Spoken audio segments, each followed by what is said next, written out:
Pada umumnya wisatawan datang ke suatu tempat untuk berwisata, namun karena pandemi COVID-19 kegiatan wisata dibatasi, tak terkecuali di Kota Batu. Terinspirasi dari masa pandemi yang membatasi kegiatan masyarakat, Jawa Timur Park Group khususnya Museum Satwa membuat inovasi baru bareng mahasiswa Universitas Bina Nusantara atau BINUS Malang.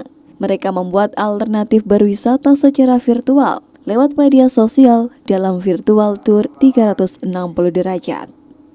Berharap mampu membangkitkan kembali dunia pariwisata di Kota Batu, 6 mahasiswa program studi Public Relation dari Universitas Bina Nusantara, BINUS Malang, memberikan solusi dengan menghadirkan wisata virtual Museum Satwa. Para mahasiswa ini merekam visual Museum Satwa dengan kamera 360 derajat.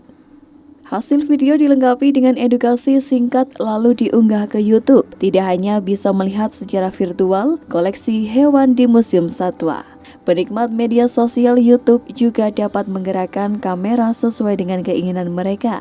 Bahkan jika ingin pengalaman yang berbeda, video virtual tour 460 derajat juga bisa dilihat menggunakan kacamata virtual reality.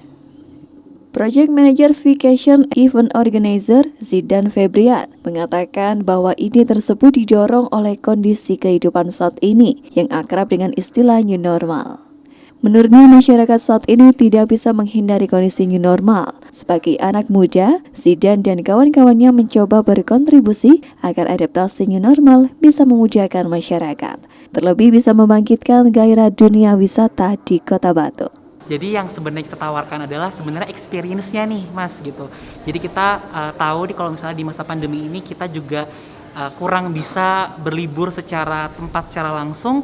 Jadi kita bagaimana caranya bisa memberikan experience atau pengalaman kepada masyarakat, bagaimana bisa menikmati liburan dengan cara yang lebih unik, yaitu dengan cara virtual tour 360 derajat ini gitu. Jadi mereka bisa lebih merasakan secara leluasa virtual tour atau virtual vacation, seperti itu. Sebenarnya yang diharapkan adalah kita sebagai generasi muda bisa memberikan banyak ide kreatif dan inovatif kepada masyarakat Indonesia, dan sebenarnya sadar sih bisa lebih bangkit lagi bahwa kita di masa pandemi ini harus bisa lebih sadar gitu. Kalau misalnya kita sudah hidup berdampingan dengan new normal atau dengan pandemi ini, jadi kita ingin memberikan suatu pesan kepada masyarakat bahwa khususnya untuk generasi muda untuk jangan banyak mengeluh, tapi kita lebih banyak mengide dan merealisasikannya, seperti itu. Dengan menghadirkan gambar bagian luar dan dalam Museum Satwa, para mahasiswa berharap lebih banyak orang lagi bisa menikmati Museum Satwa. Jika untuk menghilangkan kesan bahwa Museum Satwa adalah tempat benda-benda mati dan kuno.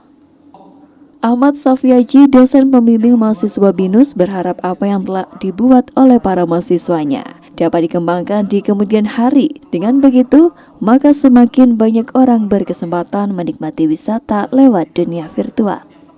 Sementara itu, Marketing dan Public Relations Jawa Timur Park Group Yoka Rismadora menanggapi positif hadirnya karya mahasiswa di Museum Satwa yang berada satu komplek dengan Jatim Park 2. Dengan adanya fasilitas wisata virtual tersebut dapat menjadi stimulus agar orang datang langsung ke tempat wisata. Pengusaha tempat wisata harus beradaptasi dengan teknologi. Pasalnya kebutuhan masyarakat akan teknologi terus meningkat serta perkembangannya dinamis. Harapannya ini bisa menjadi stimulus dan juga menjadi solusi baru dari kondisi new normal yang sekarang ada di Indonesia, terutama karena kita nggak memungkiri masih ada beberapa masyarakat yang belum bisa liburan ataupun mereka yang masih takut. Jadi mereka bisa tetap terhibur dari dari materi yang ada di Jatim Park Group melalui virtual tour 360 ini. Karena virtual tour 360 ini kan mereka bisa lebih luas tuh, lihat kanan kiri, jadi seolah-olah kayak di bulan beneran. Jadi ini menjadi solusi baru. Kita juga harapannya ini menjadi langkah pertama untuk berkembangnya industri wisata ke depannya nanti. Dari Kota Wisata Batu, Ari Pungkaji, ATV melaporkan.